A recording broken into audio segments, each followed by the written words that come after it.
तुम जैसे मीडिया वाले बनाए ना, तुम जैसे बेवकूफ़ों की वजह से जो है देश विश्वगुरु बना ना, तुम जैसे गधों की वजह से आज विश्वगुरु बना ना, लेकिन देश की आवाम के लिए विश्वगुरु नहीं बना। नेता खुद मूर्ख होता है तो दूसरे को मूर्ख बनाने के लिए एक जाल बनाता है, खास करके चुनाव के वक्त में। तो दरअसल अगर आपको सही लगता है तो आपको मुबारक, आप जैसे पत्रकार को मजा क्यों नहीं आएगा? क्या मैं बोलूँ कि बटेंगे तो कटेंगे? सीएम योगी आदित्यनाथ संविधान पे, सीएम पद पे बैठा आदमी, संविधान पद पे बैठा आदमी ऐसे शब्दों का इस्तेमाल करेगा, ऐसा नारा मंच से खुलेआम देगा, मैं इसका समर्थन करूँ, ये कहना चाहती हैं आप? तो सुप्रीम कोर्ट क्यों नहीं कुछ कर रहा है? कोर्ट क्यों नहीं कुछ कर रहा है? अरे भाई, सुप्रीम कोर्ट क्या करेगा? सुप्रीम कोर्ट क्या योगी आदित्यनाथ को जेल में उठा के डाल दे? योगी जी कह रहे हैं कि भैया तुम मूर्ख रहो, तुम बेवकूफ रहो, तुम जाहिल रहो, तुम पढ़ो लिखो नहीं, क्योंकि अगर तुम पढ़ोगे तो सवाल पूछोगे, अगर तुम पढ़ोगे, अगर तुम समझोगे तो इन नेताओं से सवाल पूछोगे, और इन नेताओं से जब सवाल पूछोगे तो इनकी हवा निकल जाएगी। जब वरिष्ठ पत्रकार हैं, इनसे बातचीत करेंगे कि किस तरह देखते हैं यूपी का चुनाव, जिस तरह से आरएसएस अब शामिल हो गई है।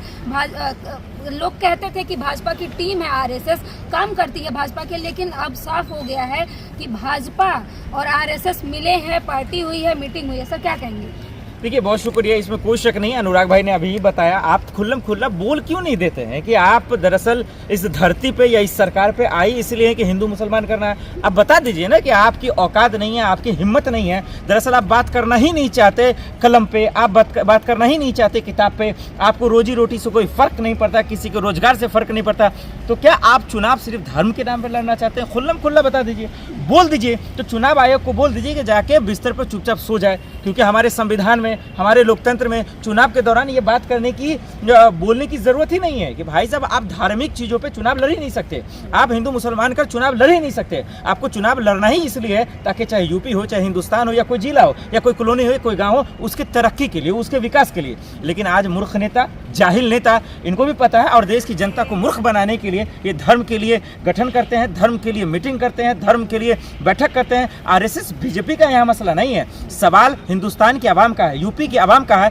कि यूपी की आवाम किस मसले पर उनको आगे लाना चाहती है। आप नेता को जितना मौका देंगे वो चौका तो मारेंगे। तो मेरा सवाल यही है कि इन नेताओं से अगर आप सवाल पूछेंगे, इन नेताओं से अगर जवाबदेही देंगे, इनकी हवा निकल जाएगी, इनकी औकात पता चल जाएगी कि क्या है। आज छात्र, आज आप, हम, देश की आवाम, गरीब, मजलूम, मजदूर, तमाम लोग बेबस क्यों हैं? ये परेशान क्यों हैं? इसीलिए तो है मीडिया बिक गई, इसीलिए तो है कि नेताओं को खुल्लम खुल्ला पावर दे रखा है, इसीलिए जो है अपनी मनमाना कर रहे हैं, धर्म पर राजनीति कर रहे हैं, जो चाहे बोलते जा रहे हैं, जो मन में आया गाली दे रहे हैं, मन से खुल्लम खुल्ला लोगों के बीच में नफरत फैलाने वाला बयान दे रहे हैं। कोई कार्रवाई नहीं, कोई जवाबदेही नहीं है। कहाँ गाली दे रहे हैं? आप बार बार आरोप लगाते हैं, जब आपका इंटरव्यू होता है आप कहते हैं कि जो है कानून व्यवस्था ठीक नहीं है। आप एक चीज बताइए, मोदी जी के स्कूल से पढ़ के आइएगा तो ऐसा ही सवाल कीजिएगा। अच्छा। लेकिन जब अगर आप पहले के स्कूल में पढ़ लेती, जो हिंदुस्तान के लिए बनाया गया था, तो फिर सवाल ये आता कि नेताओं ऐसी बात आज क्यों कर रहे हैं? बटेंगे तो कटेंगे की बात क्यों करते नजर आ रहे हैं? तो गलत क्या है इसमें? गलत क्या है बताइए, गलत क्या बोला? तो फिर कट जाइए,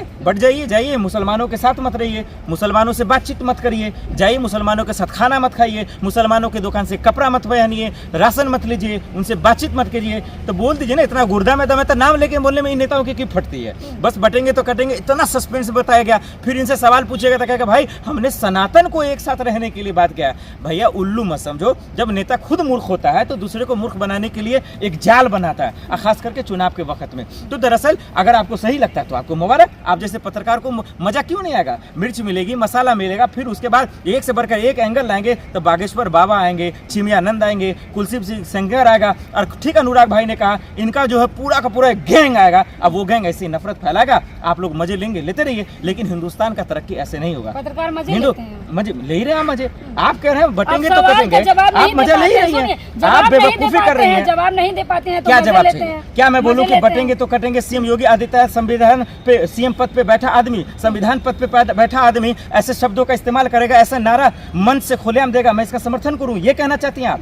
तो सुप्रीम कोर्ट क्यों नहीं कुछ कर रहा है? कोर्ट क्यों नहीं कुछ कर रहा है? अरे भाई, सुप्रीम कोर्ट क्या करेगा? सुप्रीम कोर्ट क्या योगी आदित्यनाथ को जेल में उठा के डाल दे? देश की जनता क्या कर रही है? आप पत्रकार क्या कर रहे हैं? तलवे चाटने के लिए, योगी जी का मुंह देखने के लिए पत्रकार बनी है? सवाल पूछिए, जाइए, गुर्दा में दम है तो जाइए उनके मंच पे, उनसे सवाल पूछिए ना, बोलिए कि योगी जी आपने ये सवाल गलत क्यों बोला, ये नारे आपने गलत क्यों दिए? चुनाव आयोग से सवाल पूछिए ना, सुप्रीम कोर्ट चले गए, बस कुछ भी होगा सुप्रीम कोर्ट तो अभी दिया ना, मुंह में तपाचा नहीं देखा आपको? बुलडोजर बाबा के क्या हालत करा दी, हवा निकाल दी उनकी, उनको बता दिया। तो सुप्रीम कोर्ट अपना काम कर रहा है, देश अपना काम कर रहा है, देश की जनता को मूर्ख बनाया जा रहा है, वो भी अपना काम कर रही है। जिम्मेदारी आपकी है, आपको सवाल पूछना चाहिए, लेकिन आप पूछेंगे नहीं। आपको मजा क्या चीज में आता है? रात के अंधेरे में दरअसल बीजेपी के नेताओं से बात करने में, नैरेटिव बनाने में, देश की जनता को बांटने में, और तभी ताकि आपका जो है डॉलर आएगा, रेवेन्यू आएगा, टीआरपी बढ़िया से बढ़िया आएगा, मजे आएंगे। लेकिन इससे देश की जनता का भला नहीं होगा। कोई भी हिंदुस्तान का आदमी जो पढ़ा लिखा है, जो समझदार है, जो हिंदू मुसलमान को जोड़ने की बात करता है, किसी भी एंगल से बटेंगे कटेंगे समर्थन कर ही नहीं सकता किसी भी सूरत में। तो कौन कर रहे थे? आप लोग, बीजेपी के समर्थक, अनभक्त, गोबर भक्त, और ये आरएसएस के लोग, ये लोग जो देश को तोड़ने की बात करते हैं, जो संविधान के खिलाफ काम करने की बात करते हैं, जो 400 के बाद संविधान को बदलने की बात करते हैं, ये लोग समर्थन करते हैं, आप लोग समर्थन करते हैं, और तमाम गोदी मीडिया समर्थन करती है, जिनके दरअसल जो है चंद रोटियों के लिए, चंद जमीर अपना बेचने के लिए, बस उसके लिए समर्थन करते हैं। योगी जी हिंदुओं के रक्षक बन रहे हैं, तुम भी बन जाओ हिंदुओं के रक्षक, चले जाओ ना उनके साथ झंडा फैला लेके, उसके बाद तुम भी होय होय करो, और गोपाल मिश्रा के तरफ तुम भी मारे जाओ, और उसके बाद बीजेपी के विधायक कहेगा कि भाई हम भी मर जाते, हमारा बेटा भी मर जाता, तो उसके बाद जवाबदेही से पीछे हट जाओ तुम भी झंडे ले आके करो। काहे के लिए तुम पीछे कैमरे के पीछे खड़े हो? योगी जी क्या कह रहे हैं पहले उसको समझो। योगी जी कह रहे हैं कि भैया तुम मूर्ख रहो, तुम बेवकूफ रहो, तुम जाहिल रहो, तुम पढ़ो लिखो नहीं, क्योंकि अगर तुम पढ़ोगे तो सवाल पूछोगे, अगर तुम पढ़ोगे, अगर तुम समझोगे तो इन नेताओं से सवाल पूछोगे, और इन नेताओं से जब सवाल पूछोगे तो इनकी हवा निकल जाएगी। जवाब तो दे रहे हैं लगातार, चाहे महाराष्ट्र हो, झारखंड हो, उत्तर प्रदेश हो, लगातार जवाब दे रहे हैं। वाह मैडम, वाह वाह वाह, कहाँ से पत्रकारिता और कहाँ से स्टडी करके आई है? क्या आज तक योगी आदित्यनाथ ने ये सवाल का जवाब दिया कि लोकसभा चुनाव में सीटें कम आई?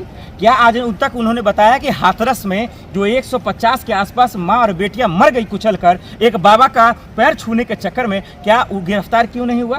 क्या इसका जवाब मिला उनके पास? हाथरस की बेटियों को, आप भी एक बेटी हैं, उनको जिंदा जला दिया गया, पता है आपको? क्या उनका जवाब मिला? चलिए, अनुज का इनकाउंटर हुआ, मंगेश यादव का इनकाउंटर हुआ, क्या जवाब मिला कि इसके पीछे कौन है? क्या योगी जी भगवान है? क्या वो जज हैं? क्या वो इंसाफ करेंगे? क्या ऐसे इंसाफ होगा देश में? अगर ऐसा इंसाफ होगा तो फिर ऐसा इंसाफ तो नहीं चोर चाहिए। डकैतों का इनकाउंटर नहीं होगा तो किसका इनकाउंटर होगा? आप बताइए। कौन फैसला करेगा ये कि चोर डकैत? आप फैसला करेंगे? योगी जी फैसला करेंगे? उसका कैबिनेट मंत्री फैसला करेगा? मोदी जी फैसला करेगा? तो फिर आप फिर बोलिएगा सुप्रीम कोर्ट क्यों जाओ? तो फिर सुप्रीम कोर्ट काहे के लिए आग लगा दो वहाँ? काहे के लिए चुनाव आयोग आग लगा दो वहाँ? कानून व्यवस्था के लिए आग लगा दो वहाँ? भाई इसी चीज के लिए ना है कि जांच पड़ताल होगी, कौन आरोपी है नहीं है, तो उसके बाद उसको परखा जाएगा ना, तब जाके उसको सजा दी जाएगी ना। नहीं तो फिर इसका मतलब तो लोग तो खुश थे, जो बुलडोजर चल रहा था, जो एनकाउंटर हो रहा था, जो माफिया गुंडे खत्म हो रहे थे, लोग तो खुश थे। क्या खुशी? एक नाम बता दीजिए खुशी का। खुश कौन है? आप खुश कौन है? गोदी मीडिया खुश कौन है? बीजेपी का, आरएसएस का लोग खुश कौन है? उनके चाहने वाले लोग, वो लोग खुश हैं जो बहवाई लूट रहे हैं, जो मंच से खुलेआम जो है नफरत फैला रहे हैं, ये लोग खुश है। हिंदुस्तान की आवाम खुश हो ही नहीं सकती। देश का हिंदुस्तान हमारा इतना खूबसूरत है, उनके लोग इतना खूबसूरत है, संविधान को चाहने वाले लोग, लोकतंत्र को चाहने वाले लोग कभी भी खुश हो ही नहीं सकते। इस तरह की कार्रवाई से, इस तरह की चीजों से हर चुनाव में जो आम आदमी है, हर लोग बात करना चाहता है। महंगाई देखिए आज कितनी बढ़ती जा रही है, सबकी हालत खराब है, नौजवान नंगे घूम रहे हैं, न काम है, न रोजगार है, न पढ़ाई है, न लिखाई है, बेचारे परेशान है। लड़कियां भी बोरा रही हैं। क्यों बोरा रही है? डर का माहौल है। आज एक मोबाइल लेके चाहिए, दिल्ली के सड़क से आपको चुरा लिया जाएगा, कुछ नहीं कर सकते आप। बात करते जाइएगा, उठा के लेके चला जाएगा, पा करते रहिएगा। कानून व्यवस्था तब ना नहीं याद आएगी कि कहाँ गया इसका कानून व्यवस्था। तो मसला इससे नहीं चलेगा जब तक आप सवाल पूछेंगे नहीं। चाहे वो देखिए, मूल मुद्दे पर आना ही पड़ेगा। देश के विकास के लिए आपको महंगाई है, बेरोजगारी है, शिक्षा पे बात करना होगा, अस्पताल पे बात करना होगा। कोरोना के टाइम में हमें औकात पता चल गई ना, तो विश्व गुरु ऐसे नहीं बनेगा, बटेंगे कटेंगे से नहीं। मीडिया में विश्व गुरु बन गया है, कहाँ आप लोग भटक रहे हैं? मीडिया में, हाँ, तो तुम जैसे मीडिया वाले बनाए ना, तुम जैसे बेवकूफों की वजह से जो है देश विश्व गुरु बना ना, तुम जैसे गधों की वजह से आज विश्व गुरु बना ना, लेकिन देश की आवाम के लिए विश्व गुरु नहीं बना। अगर बनता, स्मार्ट सिटी कहाँ है, बुलेट ट्रेन कहाँ है, 2 करोड़ रोजगार का वादा कहाँ है, 15 लाख का वादा कहाँ है, तो इन बेवकूफों को कहाँ दिखेगा? ये गोदी मीडिया दरअसल आज देश को विश्व गुरु बनाई है। ये मुझे लगता है कि आज मोदी जी से भी खतरनाक जो है दरअसल गोदी मीडिया देश को बर्बाद करने में, देश की सुरक्षा में लगी हुई है, मोदी जी के साथ है। देश की सुरक्षा में क्या लगी हुई है? मोदी जी के साथ मीडिया देश की सुरक्षा में लगी हुई है। हाँ, तो फिर ऐसी सुरक्षा आए दिन मुबारक हो देश को। आए दिन हम लोग जम्मू कश्मीर में देख रहे हैं, आए दिन आतंकवादी हमला हो ही रहे हैं, बच्चियों के रेप हो ही रहे हैं, आए दिन इनकाउंटर हो ही रहा है, लोग मारे जा ही रहे हैं, आए दिन एक्सीडेंट हो ही रहा है। ट्रेन की बात मैं करूँ तो कहते कहते थक जाऊं। ये बेशम मंत्री का इस्तीफा नहीं होगा, तुम लोगों को ऐसी सुरक्षा मुबारक हो। बटोगे का भी तो समर्थन कर रही है मीडिया, सही है, इसमें गलत क्या है? मीडिया समर्थन कर रही है और उस मीडिया का सरदार कौन है? तुम हो। उस मीडिया का सरदार कौन है? गोदी मीडिया है। उस मीडिया का सरदार कौन है? तेरा पापा है, तेरा नाना है, और वही लोग आप समर्थन निजी करते हैं। टिप्पणी करते हैं, जब पत्रकार सवाल पूछते हैं तो आप निजी टिप्पणी करते हैं। अच्छा, निजी सवाल आप पूछ लो, आप तकलीफ दे दो और लोग सवाल आपसे न पूछे, आपको काउंटर न करे, मतलब बटोगे तो कटोगा। पत्रकार समर्थन करे और उसके हाँ में बाही बाही करो। मूर्ख समझ रखा है आपने, मुझे बकलोल समझ रखना आपने, जैसे समझ रखा है क्या? जाइए सुधीर चौधरी से मिलिए, उनसे एजुकेशन लीजिए, अंजना जी से लीजिए कि मैडम बहुत अच्छा बोलती हैं, हल्ला बोल में जाके आप भी हल्ला हल्ला कीजिए। लेकिन देश की, हिंदुस्तान की जनता आपको माफ नहीं करेगी। बटोगे कटोगे कोई समर्थन नहीं करेगा। चुनाव इसीलिए इस मुद्दे पे कर रहे हैं क्योंकि इन नेताओं की औकात नहीं है कि मूल मुद्दों पे बातचीत कर अच्छा ये सके। बताइए, यूपी का जो उपचुनाव है वो किन मुद्दों पे लड़ा जाना चाहिए? आप पत्रकार हैं तो आप बता दीजिए। बिल्कुल, यूपी का चुनाव आप लड़िए। यूपी में इतने मसले हैं। अभी देखिए, अनुराग भाई ने बताया, प्रयागराज में आपने तस्वीरें नहीं देखी, आपने नहीं देखा कैसे लाठियां चार्ज की गई, उस पर लड़ लीजिए। छात्र परेशान है, उस पर लड़ लीजिए। आप देखिए बेटियों का क्या हाल है, आए दिन बलात्कार हो रहे हैं, आए दिन इनकाउंटर हो रहा है, आए दिन जो है बुलडोजर चल रहे हैं, लोग बेबस हैं, परेशान हैं। इन चीजों पे लड़ लो। आप लड़ लो ना रोजगार पे, आप लड़ लो ना महंगाई पे। कितनी महंगाई है यूपी में, लोग परेशान हैं। जितना कमा रहे हैं उससे ज्यादा लोगों को आज लेकिन लगा। दूसरी तरफ राम राज्य है, खुश भी है लोग। अरे राम राज अयोध्या हार गए। राम राज्य में, राम मंदिर में हमने देखा नहीं, काहे ने द्रौपदी मुर्मू जी को ले गए, काहे कोई गरीब नहीं देखा, एक से बढ़कर एक बिजनेसमैन अडानी देखने को मिला। क्या रामराज? रामराज तभी होगा जब हमारा यूपी में हिंदू, मुसलमान, दलित समाज सब लोग खुश होगा, तभी रामराज आएगा। रामराज तब होगा जब कोई खुलेआम दिल खुल होकर जो है दरअसल वो चल सके, खुश हो सके, हिंदू मुसलमान से मिल सके, मुसलमान हिंदू से मिल सके, तभी होगा। बटेंगे कटेंगे से तो मुझे उपचुनाव से पहले अमित शाह जी परेशान दिख रहे हैं उत्तर प्रदेश को लेकर के। परेशान वो दरअसल इस बात को लेकर देख रहे हैं कि भाई योगी जी तरह तरह के बयान दे रहे हैं, मैं संभालूं कैसे।